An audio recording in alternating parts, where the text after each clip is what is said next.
Baik. Assalamualaikum warahmatullahi wabarakatuh. Shalom, selamat pagi, ya, siang ataupun petang. Kembali lagi dalam pertemuan masih pada pertemuan minggu ini, ya, terkait dengan faktor-faktor yang mempengaruhi persalinan, ya.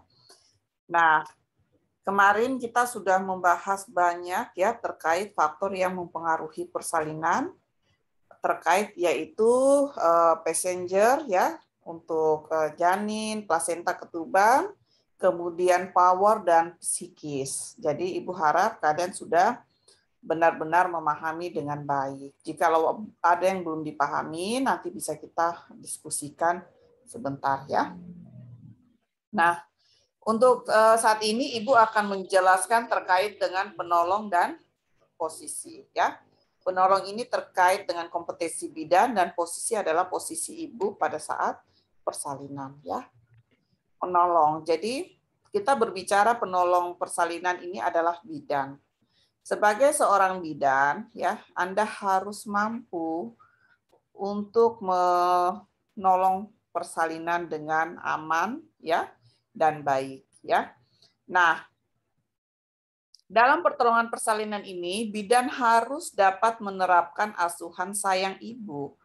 Apa itu asuhan sayang ibu? Ya, jadi asuhan sayang ibu itu adalah asuhan, ya, yang menghargai budaya, kepercayaan dan keinginan saat sang ibu pada saat kita melakukan proses atau menolong proses persalinan ibu itu sendiri. Ya, selain itu, dalam asuhan sayang ibu ini, bagaimana seorang bidan itu dia bisa melibatkan ibu, ya, dan juga melibatkan keluarga dalam mengambil keputusan.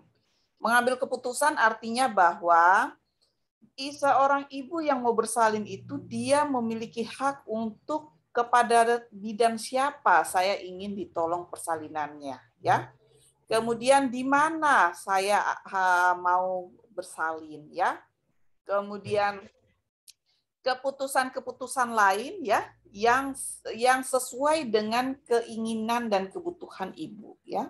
Kemudian sifatnya tidak emosional dan kita mendukung, ya, kita mendukung mendukung terkait dengan budaya, kepercayaan dan keinginan ibu ini agar proses persalinan itu bisa berjalan dengan bagus. Dan hal ini diharapkan dapat menurunkan angka kematian maternal dan neonatal, ya. Maternal kematian ibu dan kematian neonatal atau bayi usia kemarin Ibu sudah sampaikan 0 sampai 28 hari, ya. Ini adalah sesuai dengan Kementerian Kesehatan, ya, tahun 2017.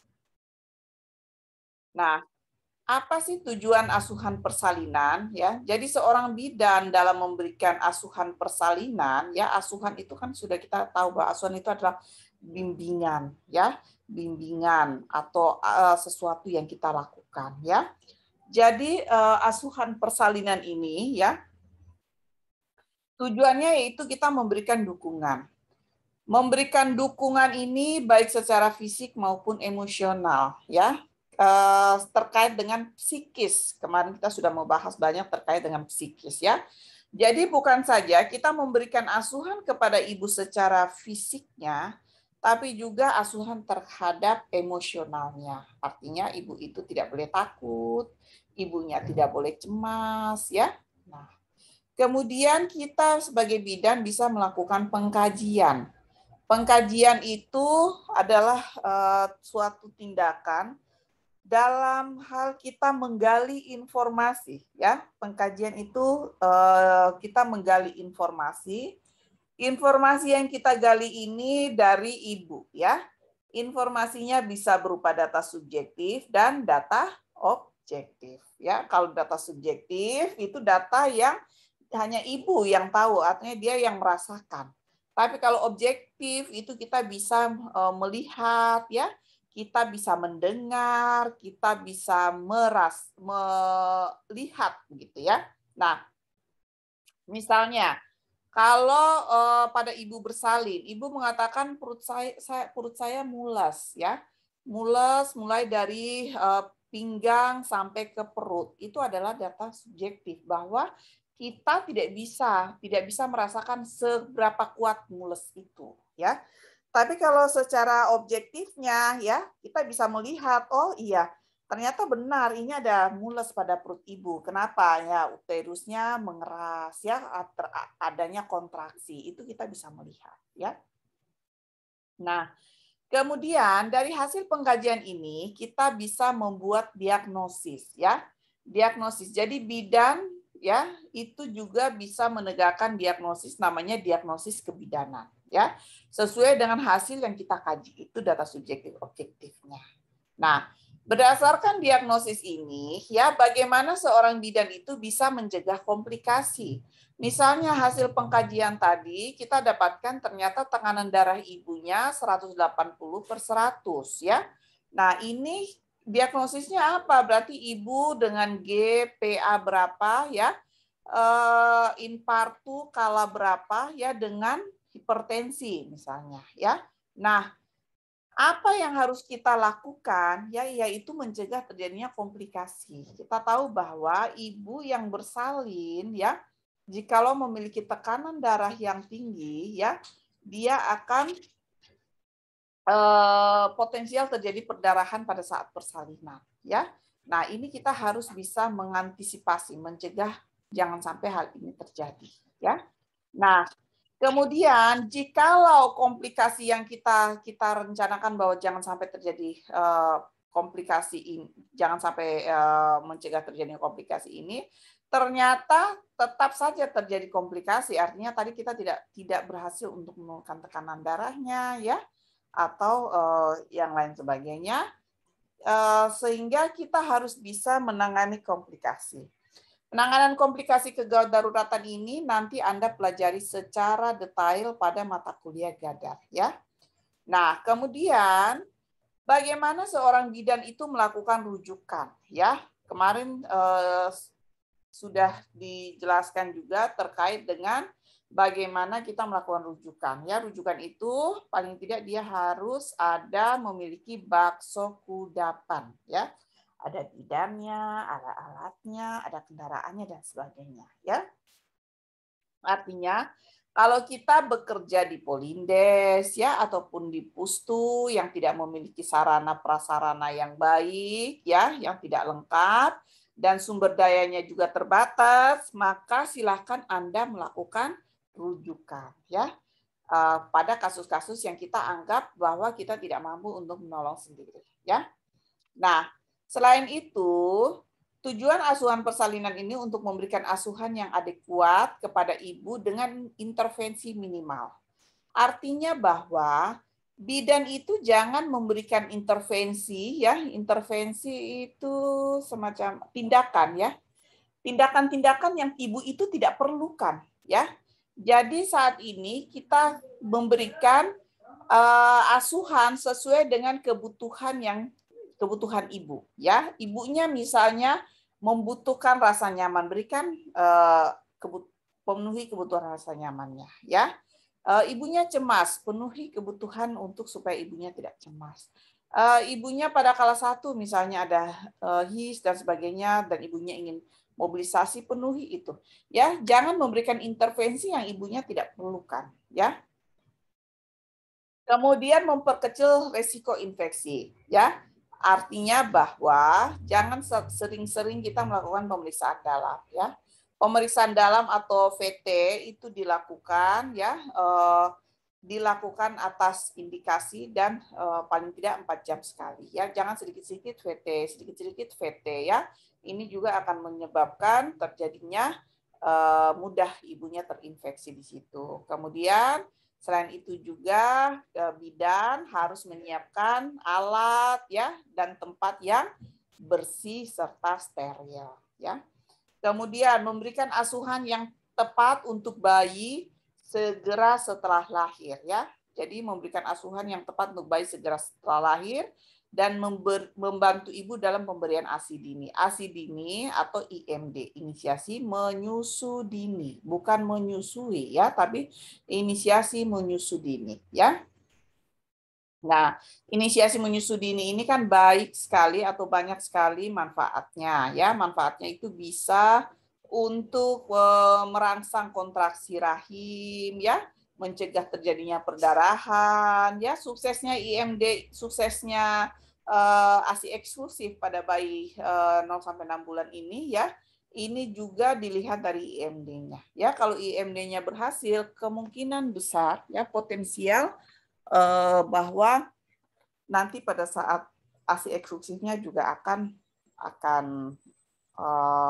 berhasil, ya.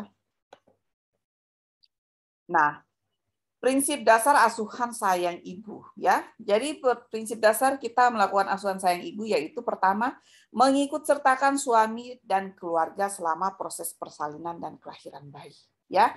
Sekarang bukan zamannya lagi kalau mau bersalin suaminya, keluarganya tuh tidak boleh masuk, ya. Yang Ibu katakan didampingi dalam tanda kutip, ya, artinya bahwa tidak boleh juga satu RT semua datang hadir di dalam ruang persalinannya Ibu, ya, karena Ibu memiliki privasi sendiri, ya.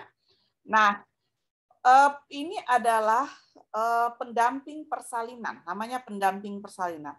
Tanyakan kepada Ibu, siapakah yang ingin agar persalinannya ini bisa didampingi. Misalnya ibunya ingin agar suaminya mendampingi. Baik, berarti bapaknya saja yang disuruh masuk, ya. Kalau dia ingin selain suaminya boleh, misalnya mamanya, ya, kakak perempuannya atau sebagainya silahkan, ya. Nah, ini harus sesuai dengan ibu. Apalagi di masa pandemi ini, ya, tidak boleh ada kerumunan-kerumunan dan sebagainya, sehingga paling tidak satu orang saja yang mendampingi, ya. Nah, mengapa pendampingan pada ibu bersalin ini sangat penting, ya? Banyak sekali penelitian yang sudah menunjukkan bahwa pendampingan persalinan ini akan baik, ya. Akan baik terhadap proses. Artinya proses persalinan ini akan lebih cepat, ya.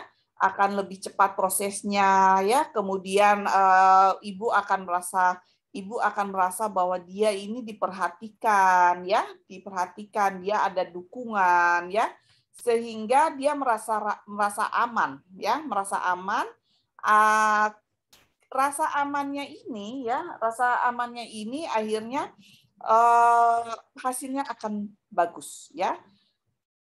Selain itu, dengan adanya pendamping persalinan, kalau ibunya sudah tenang, aman, ya, ini akan mengurangi terjadinya partus lama atau partus yang berkomplikasi lainnya, ya, sehingga mengurangi terjadinya persalinan dengan vakum atau dengan alat-alat lainnya sampai dengan seksio, ya. Nah, penerapan asuhan ibu dalam tahap persalinan, ya. Ini ada di Ibu ambil dari salah satu blog, ya. Nanti silakan kalian buka lagi untuk dibaca secara detail, ya. Bagaimana sih penerapan asuhan sayang ibu dalam tahap persalinan? Kemarin Ibu sudah katakan bahwa persalinan itu ada 4 tahap atau 4 kala, ya, kala 1, kala 2, kala 3, dan kala 4. Dan tadi Ibu sudah katakan bahwa persalinan itu tidak boleh kita memberikan intervensi yang terlalu banyak yang bukan kebutuhan Ibu.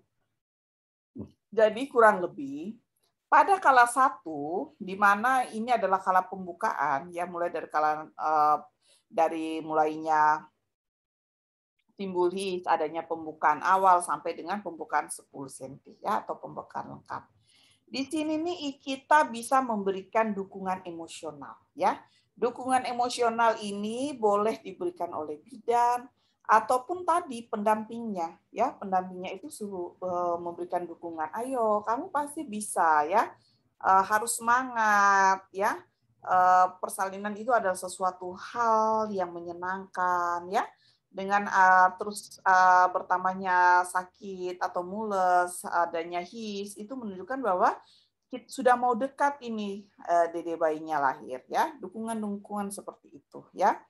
Kemudian pendampingan anggota keluarga selama proses persalinan sampai dengan lahirnya bayi, ya. Jadi kita suruh siapa yang mau didampingi oleh ibu tuh masuk, ya. Nah, kita juga harus menghargai keinginan ibu. Tadi ibu sudah jelaskan untuk memilih pendamping selama persalinan. Artinya dia harus memilih dari orang-orang yang dia inginkan, ya. Jadi tidak boleh juga sampai 5 orang, 10 orang masuk di dalam ruangan, ya. Kenapa? Ibu bersalin itu dia membutuhkan suplai oksigen yang banyak, ya, sehingga kalau terlalu banyak orang di dalam ruangan, dia akan kekurangan oksigen dan bisa tidak nyaman, kepanasan, ya, sesak nafas dan sebagainya. Nah, anggota keluarga ini ya berperan sekali, jadi dia harus berperan aktif. Jadi anggota keluarga yang tadi sudah dipilih ibu ini, dia harus kita berikan pemahaman bahwa dia harus mendukung, memberikan motivasi, ya, memberikan kata-kata yang membesarkan hati dan memuji ibu. Misalnya pada saat sakit, ayo kamu tarik nafas dari hidung, buang perlahan dari mulut secara perlahan, kamu bisa kok, ya. Bagus. Ibunya harus dipuji, ya. Ibu itu harus dipuji. Iya, bagus. Wah, bagus sekali, ya. Gitu. Kemudian membantu ibu bernafas yang benar saat, nah, tadi ibu sudah jelaskan. Melakukan masase pada ibu dengan lembut. Masase ini artinya memijat, tapi pijatan yang dimaksud dalam persalinan ini adalah semacam mengelus, ya. Misalnya kalau bagian pinggangnya sakit, nah suruh tuh keluarganya, suaminya, ya, diulus-ulus di bagian belakangnya. Kalau ibu bidan tidak sibuk, boleh ibu bidan memberikan sentuhan-sentuhan kepada ibunya, ya.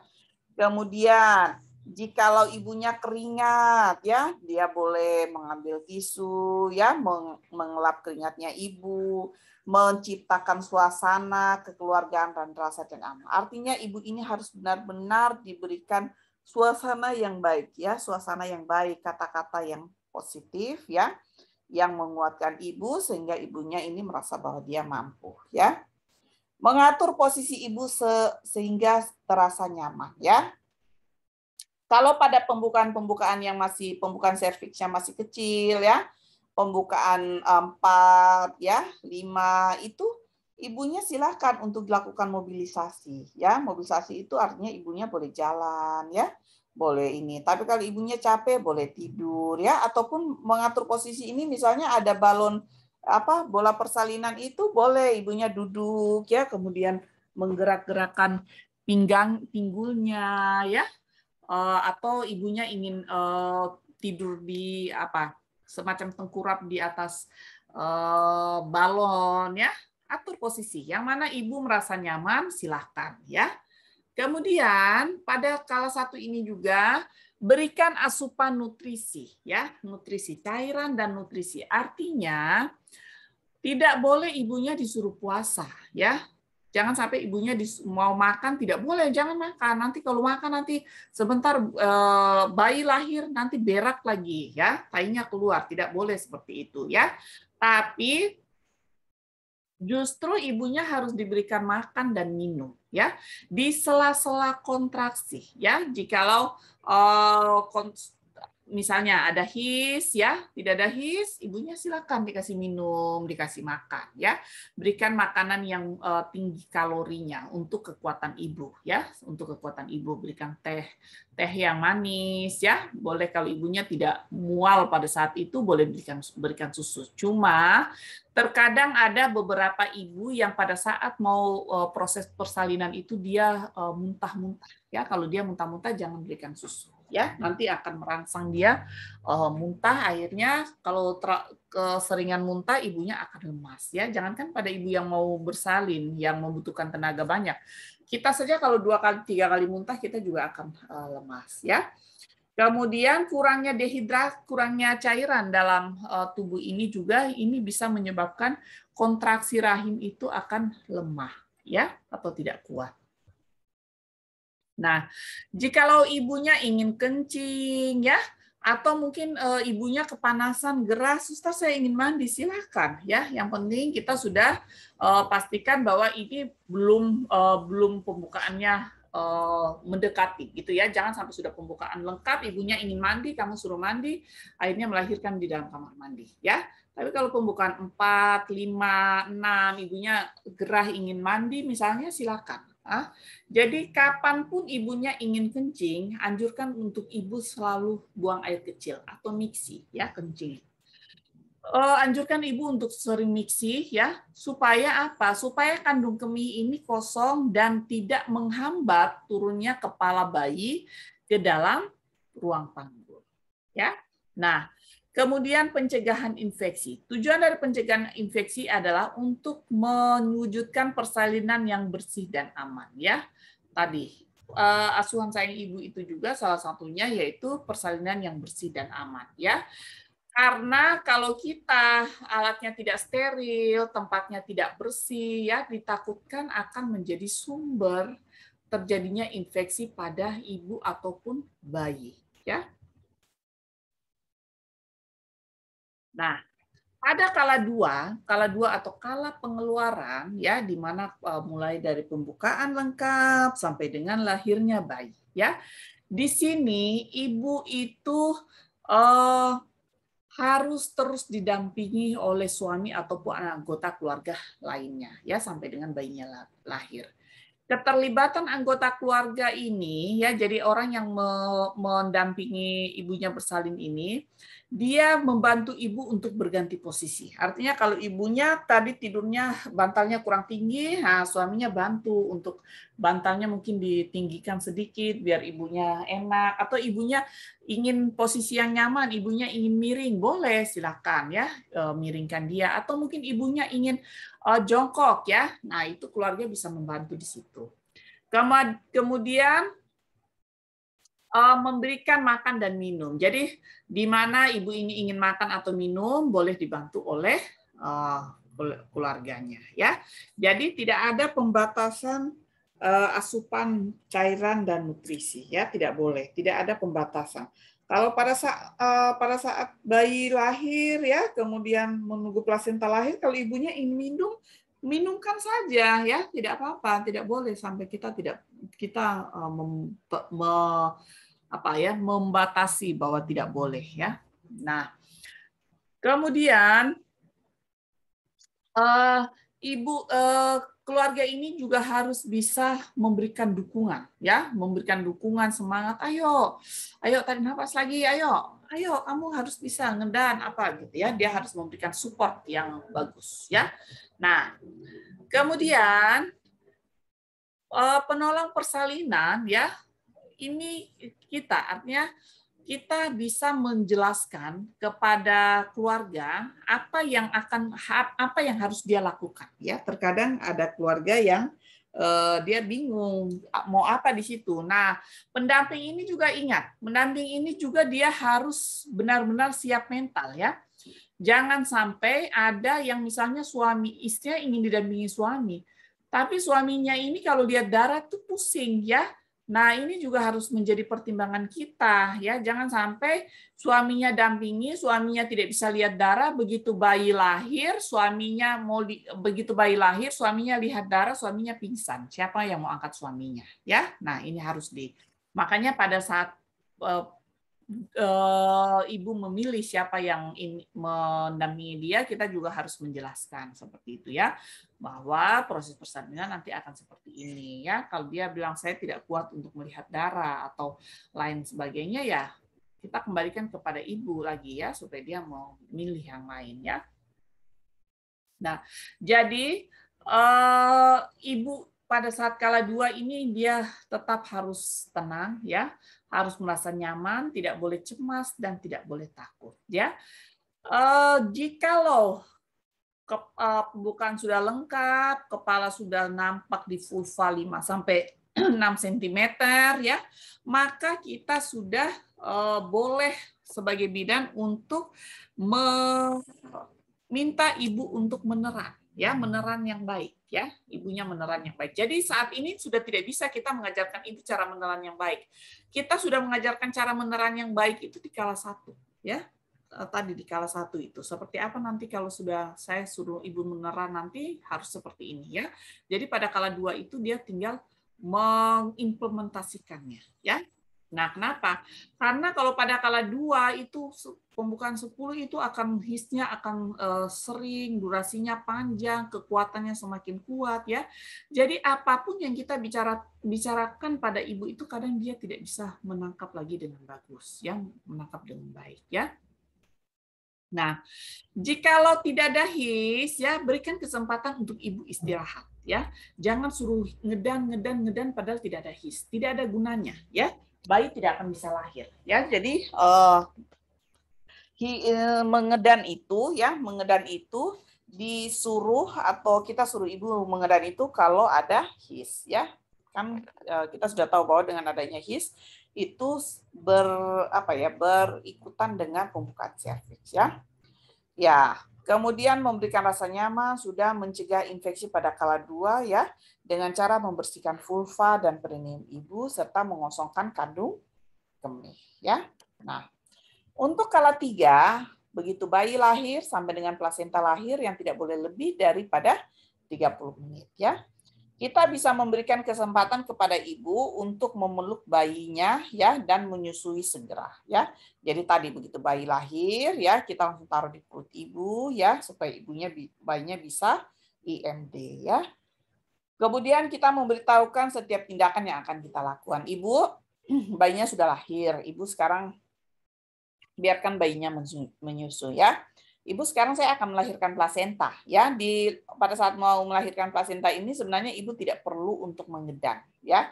Nanti kalau saya butuh untuk ibu mengedan, ibu boleh mengedan sedikit untuk membantu saja pengeluaran plasenta. Tapi kalau tidak perlu ya. Nah, itu kita harus memberitahukan setiap tindakan kepada ibu ya. Nah, pencegahan infeksi juga penting di sini ya. Artinya bahwa jangan sampai pada kala 3 ini kita ada kalau plasentanya bisa lahir dengan teknik PTT atau peregangan tali pusat terkendali ya dengan baik ya silahkan ya. Jangan sampai kita masukkan tangan ublek sana ublek sini ya. Padahal sebenarnya tidak perlu seperti itu ya. Kemudian bagaimana kalau sudah plasenta pada saat kelahiran plasenta ini atau kala uri ini kita terus memantau tanda vital ibu, kontraksi dan jumlah perdarahan ya.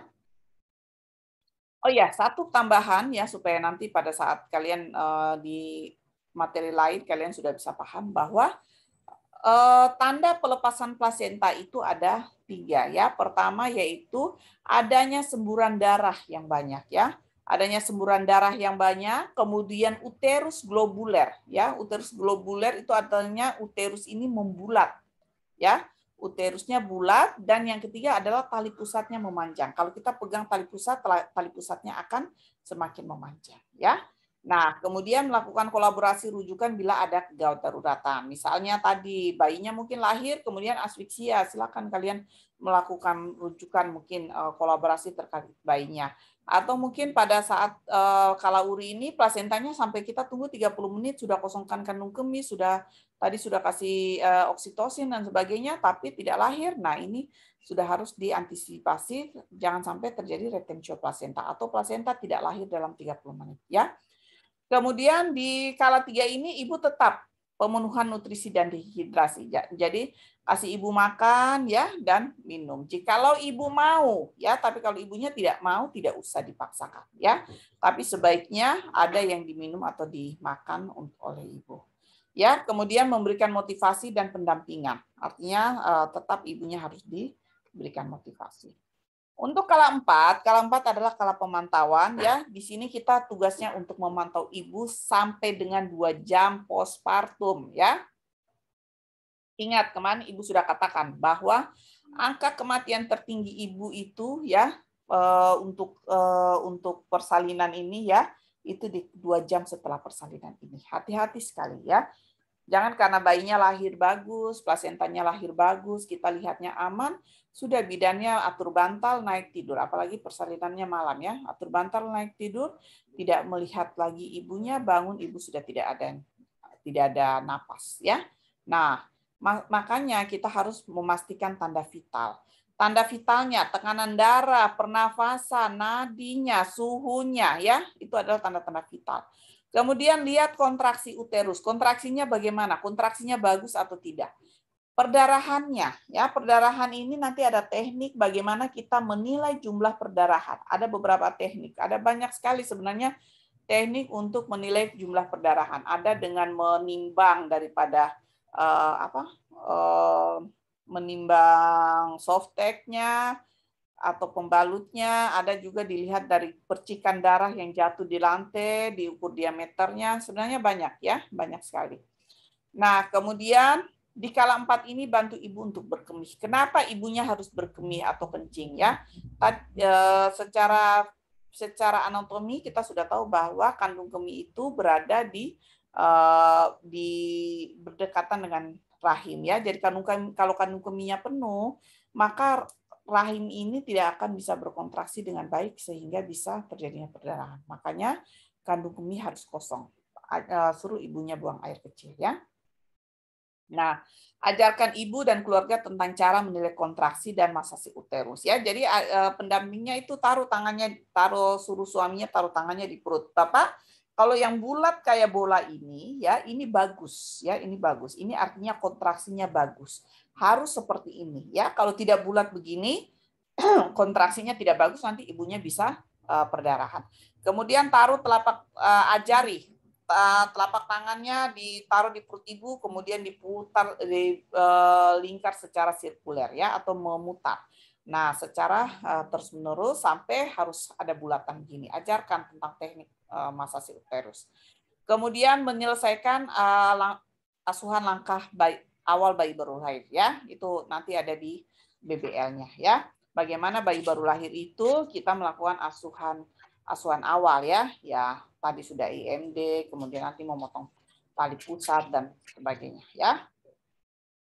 Mengajarkan ibu dan keluarga tentang tanda-tanda bahaya postpartum ya.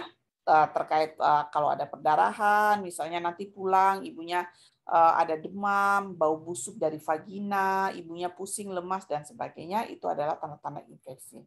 Nah, di kala 4 ini tetap pemenuhan nutrisi dan hidrasi ya. Jadi kala 1, 2, 3, 4 itu tetap ada terkait dengan pemenuhan nutrisi dan hidrasi ya. Pendampingan ibu selama kala 4 dan nutrisi serta dukungan emosional ya. Ingat bahwa ada namanya postpartum blues dan depresi postpartum ya. Hal-hal ini harus kita antisipasi mulai dari kala 4 ini ya. Jangan sampai ada ketidakpenerimaan ibu terhadap bayi yang dilahirkan ya. Dia merasa tidak mampu untuk menjadi seorang ibu ya, hati-hati sekali. Jangan sampai ibunya depresi ya, akhirnya tidak bisa merawat bayinya dengan baik, tidak mau menyusui dan sebagainya ya. Nah, itu adalah beberapa asuhan yang bisa kita lakukan pada kala 1, 2, 3 dan 4 ya. Ini ya, ini adalah salah satu penelitian ibu ya terkait dengan penerapan teknik relaksasi autogenik terhadap tingkat kecemasan ibu hamil ya. Jadi untuk secara psikis tadi kita banyak sekali terkait dengan bagaimana ibu harus merasa nyaman, aman ya, bebas dari kecemasan, rasa takut sebagainya ya. Nah, ini bisa kita terapkan mulai dari kehamilan. Jadi itulah gunanya adanya kelas ibu hamil ya. Makanya ibu hamil, kalau tidak ada kelas ibu hamil berarti kan ada dalam masa kehamilan itu kan kita ada 6 kali kunjungan yang harus ibu itu datang ya. Nah, di kunjungan trimester 3 itu kan ada 3 kali kunjungan ya, tiap minggu tuh satu kali kunjungan. Nah, ini tugas bidan ini adalah bidan memberikan sesuatu yang bisa mulai untuk menyiapkan ibu secara mental ya dan psikis ya. Nah, salah satu teknik yang bisa kita terapkan adalah teknik relaksasi autogenik. Ya, sebenarnya teknik ini adalah teknik yang berasal dari diri sendiri ya. Ini berupa kata-kata atau kalimat pendek yang bisa membuat ibu itu menjadi tentram ya, ibu itu menjadi tentram dan ibu itu menjadi tenang sehingga dia akan merasa santai, merasa tenang ya dengan dirinya. Fokusnya dengan pengaturan nafas ya, dengan mengatur nafas maka akan menurunkan ketegangan secara fisiologis ya. Nah, terutama kecemasan ini pada ibu-ibu yang baru pertama kali melahirkan atau ibu-ibu preemie ya. Kecemasan itu tertinggi pada ibu-ibu preemie. Kenapa pada ibu-ibu preemie? Karena ini adalah pengalaman pertamanya ya. Ini adalah pengalaman pertamanya. Dia belum pernah untuk menjalani proses persalinan. Dia mendengar dari orang-orang bahwa persalinan itu sesuatu yang menakutkan, sesuatu yang menyakitkan, sesuatu yang menyeramkan. Nah, hal-hal ini akhirnya tersugesti di dalam pikirannya. Jadi dia pada saat mau masuk di dalam proses persalinan itu dia akan takut ya. Makanya itu khusus pada ibu-ibu preemie kita harus bisa menyiapkan ibunya ya. Nah, banyak tekniknya. Salah satu teknik relaksasi autogenik ya. Nah, baik.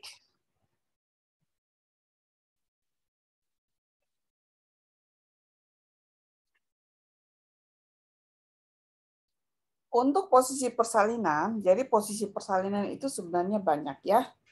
Ada berbaring, ya, ada setengah duduk, ya, ada posisi duduk, merangkak, ya. Kemudian ada posisi berbaring miring, ya, dan banyak sekali posisi-posisi pada saat persalinan, ya. Intinya bahwa posisi persalinan ini benar-benar posisi yang sesuai dengan kondisi ibu dan posisi yang dirasakan nyaman oleh ibu, ya. Nah, jadi secara fisiologis, kala dua persalinan ini, ibu ulangi lagi bahwa kala dua persalinan ini mulai dari pembukaan lengkap sampai lahirnya bayi, ya. Gejala dan tanda kala dua, ya, itu dialami secara alamiah oleh ibu, ya.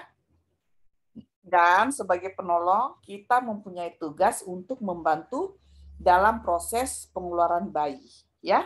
Nah, pemberian asuhan sayang ibu yang diberikan pada kala dua, ya, yaitu dengan memberikan keleluasaan pemilihan posisi untuk mengurangi ketidaknyamanan pada proses persalinan. Artinya bahwa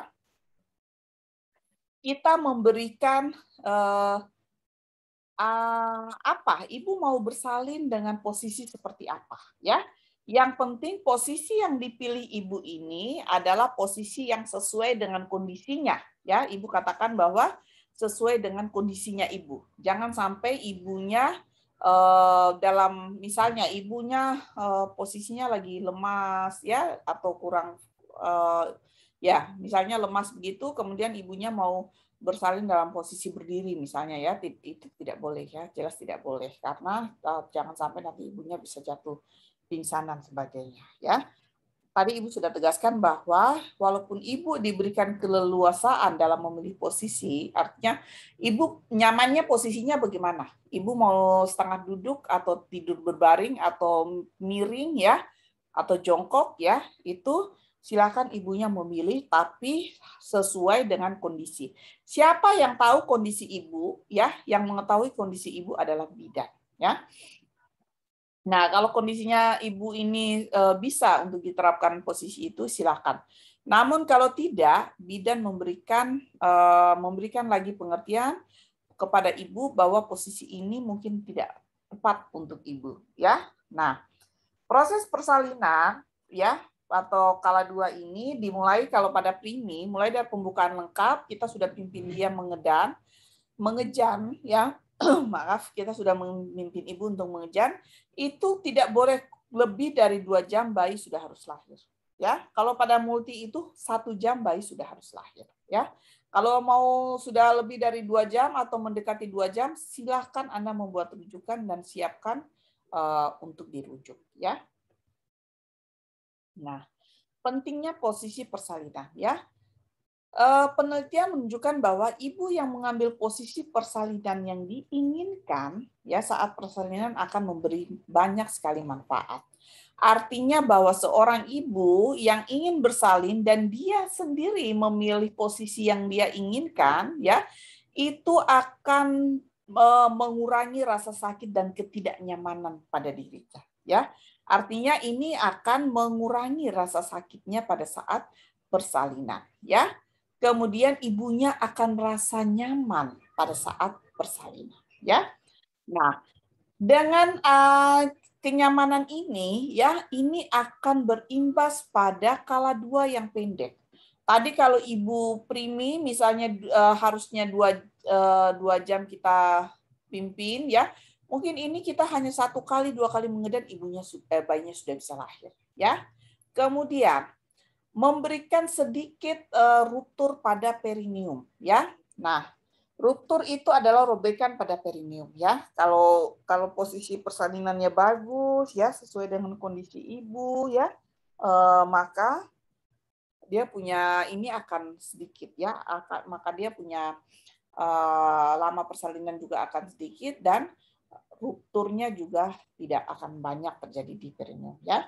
Kemudian membantu ibu dalam meneran, ya, membantu ibu dalam meneran. Artinya kalau ibunya dia merasa pada ibu yang gemuk misalnya, ya, yang obesitas itu dia lebih cocok atau dia lebih nyaman kebanyakan tuh pada posisi tengah duduk, ya.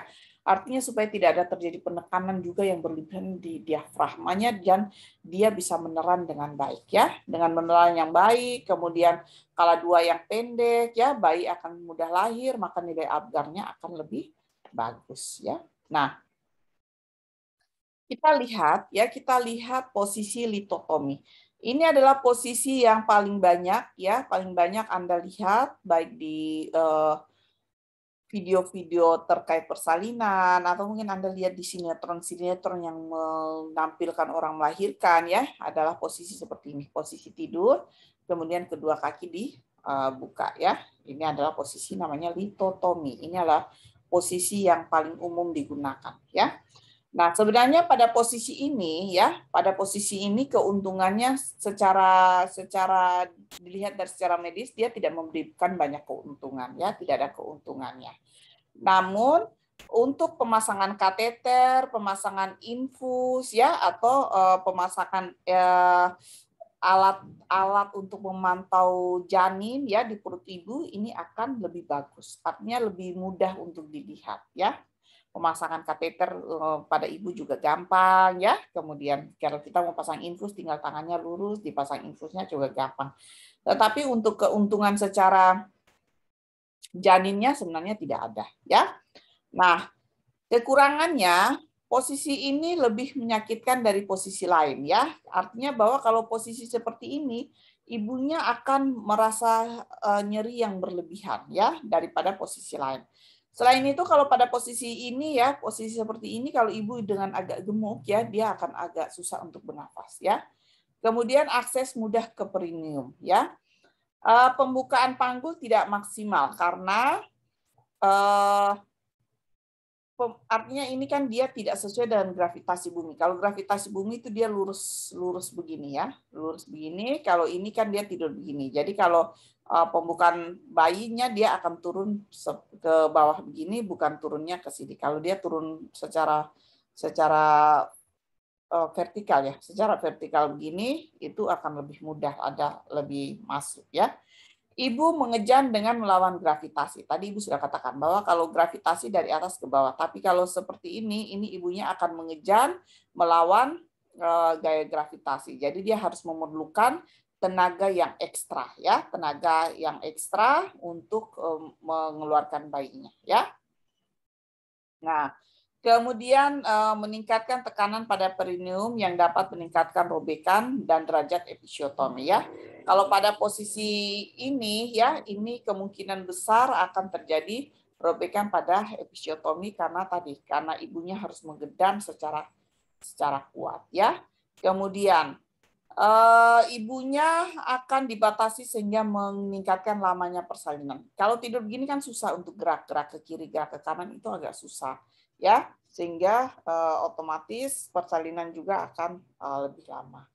Kemudian meningkatkan risiko persalinan dengan vakum. Tadi karena persalinannya lebih lama, kemungkinan besar bisa dibantu dengan alat vakum ataupun forceps. Tapi sekarang vakum dan forceps ini sudah ditinggalkan dalam dunia medis, ya. Jadi kita lebih kalau misalnya ada terjadi komplikasi dengan partus lama, biasanya dokter langsung mengambilkan tindakan untuk dilakukan seksio ya. Nah, mengejan dengan cara ini juga meningkatkan peluang untuk dilakukan episiotomi atau dilakukan pengguntingan pada perineum ya. Selain itu, posisi ini akan menekan pembuluh darah yang dari rahim menuju ke bayi itu. Yang kemarin Ibu sempat tunjukkan ya. Nah, pembuluh darah itu akan tertekan sehingga aliran darah ke bayi akan berkurang dan kemungkinan bayi bisa dalam posisi lahir dengan asfiksia. Ya. Nah, ini adalah posisi miring ya. Ibu boleh ditaruhkan bantal di bawah ya, kemudian dia posisinya seperti ini ya. Ini adanya posisi lateral atau posisi miring ya. Kalau posisi ini dia bisa ya untuk ibu-ibu ini bisa beristirahat di sela kontraksi ya. Dapat digunakan dalam persalinan dengan epidural. Epidural artinya persalinan dengan pengurangan rasa sakit yang disuntikan di tulang belakang sini ya. Jadi kalau dia epidural, ibunya miring, disuntikan di sini. Ya. Kemudian dengan posisi ini akan membantu tadi karena dia miring kan kalau dia lurus kan ada vena, ada aorta besar yang dari rahim ke bayi itu ya, itu tertekan.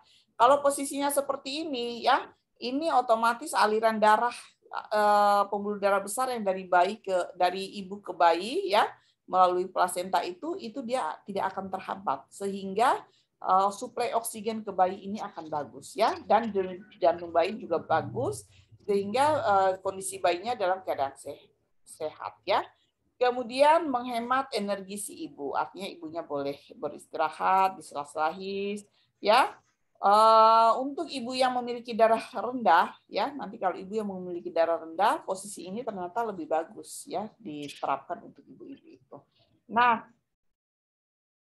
kekurangannya apa? Kekurangannya yaitu bisa memperlambat persalinan jika tidak digunakan dengan tepat. Artinya bahwa pada kala satu fase aktif, posisi ini tidak akan membantu penurunan bagian terendah janin ya.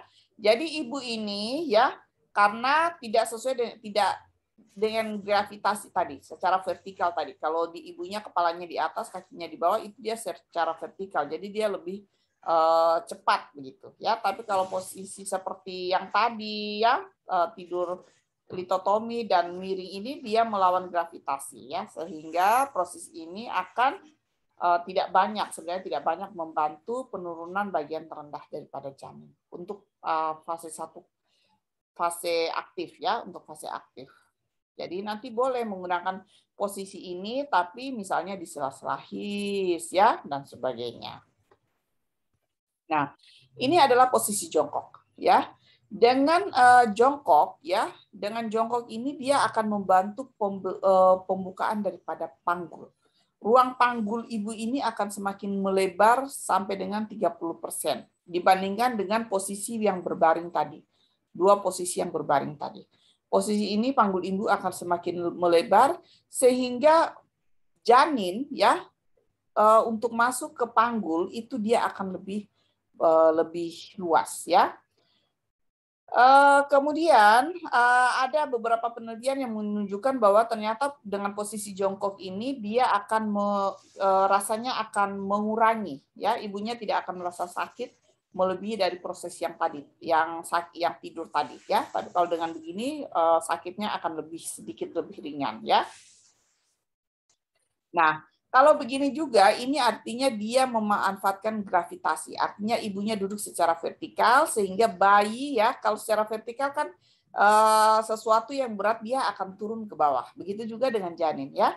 Posisi ini dia akan lebih mudah untuk menurunkan bayi ke dalam pintu atas panggul, tengah dan bawah sampai dengan introitus sehingga memudahkan dalam persalinan ya.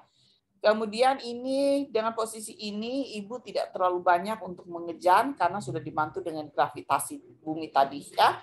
Kemudian dengan posisi ini akan mengurangi terhadap partus lama karena dia partusnya kemungkinan lebih cepat ya. Jadi tidak perlu untuk bantuan daripada alat-alat lainnya, ya.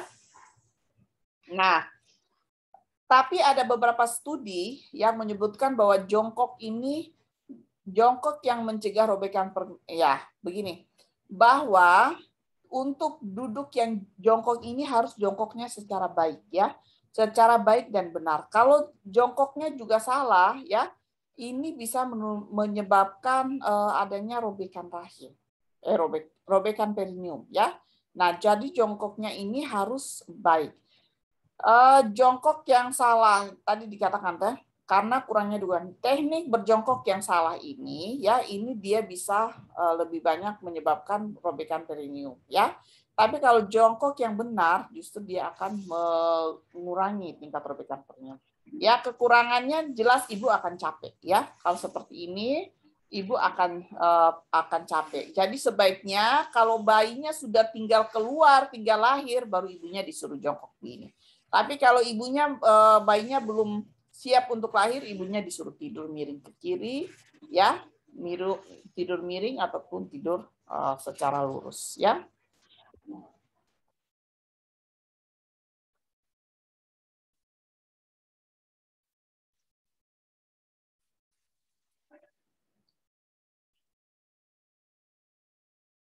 Ya. Oke, maaf. Ya. Ini adalah posisi duduk, ya. Posisi duduk adalah posisi kedua terbaik setelah jongkok. Jadi tadi jongkok itu merupakan posisi yang bagus, ya, karena dia mengikuti gaya gravitasi ibu, ya.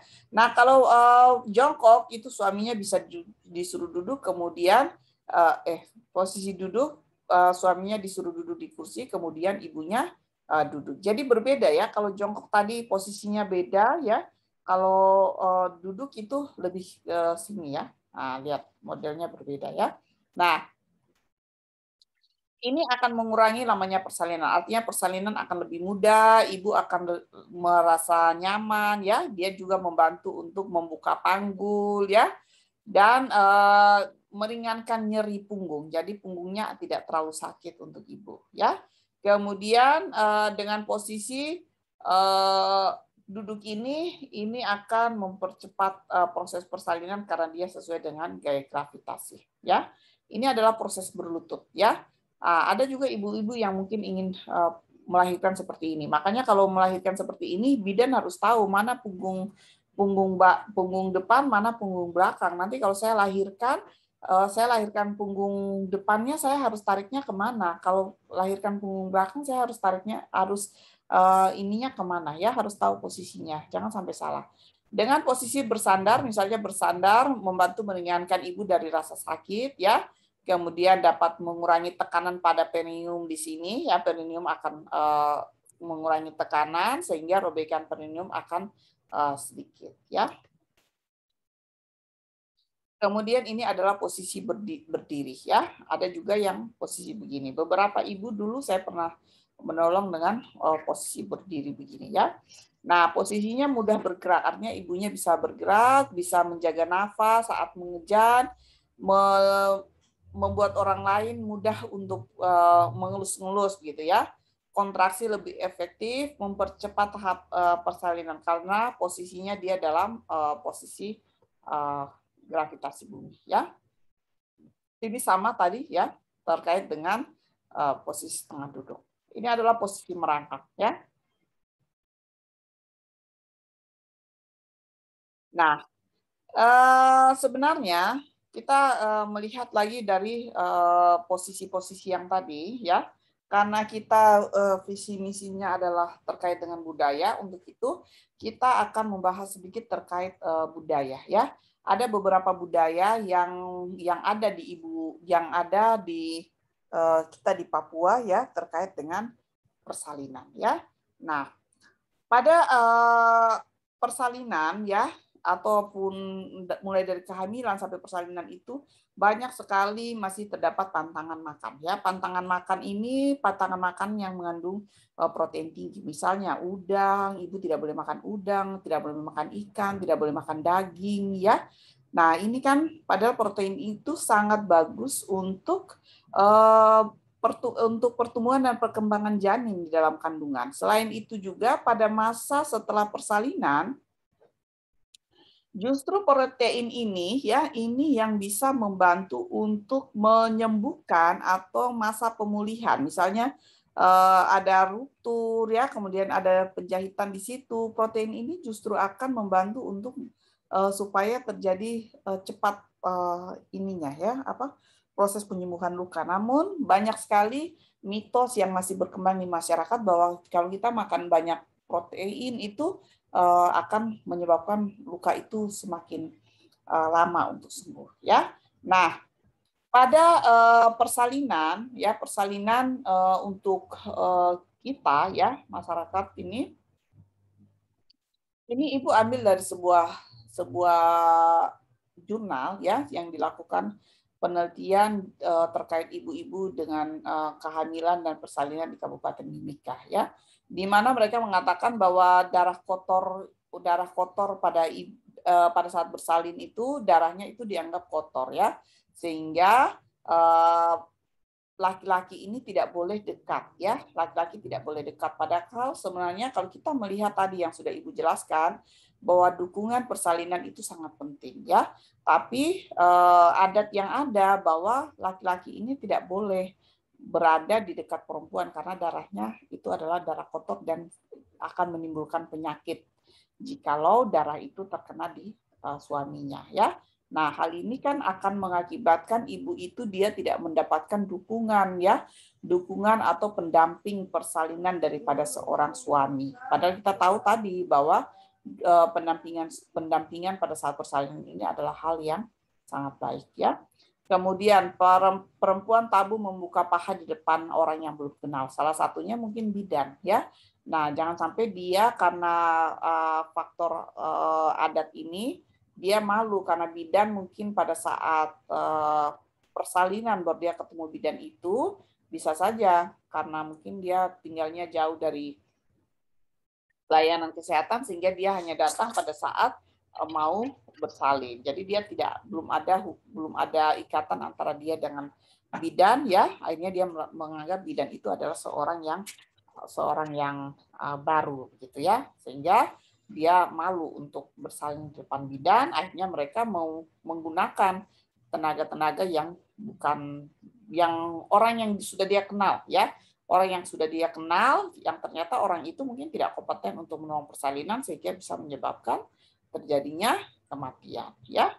Kemudian asap kayu dalam persalinan membawa kekuatan ya. Jadi mereka biasa membakar api, kemudian ada asapnya. Padahal sebenarnya asap yang timbul daripada pembakaran kayu itu justru akan membuat ibu ini tidak bisa bernafas dengan baik. Padahal kita tahu pada saat persalinan ibu membutuhkan tadi banyak oksigen ya, banyak oksigen sehingga bisa membantu untuk meneran dan juga oksigenasi dari ibu ke bayi. Kemudian ibu meninggal dalam persalinan karena kutukan. Nah, mereka mengatakan bahwa ternyata kalau ibunya meninggal itu hal yang biasa, itu karena kutukan, ada setan, suami dan sebagainya.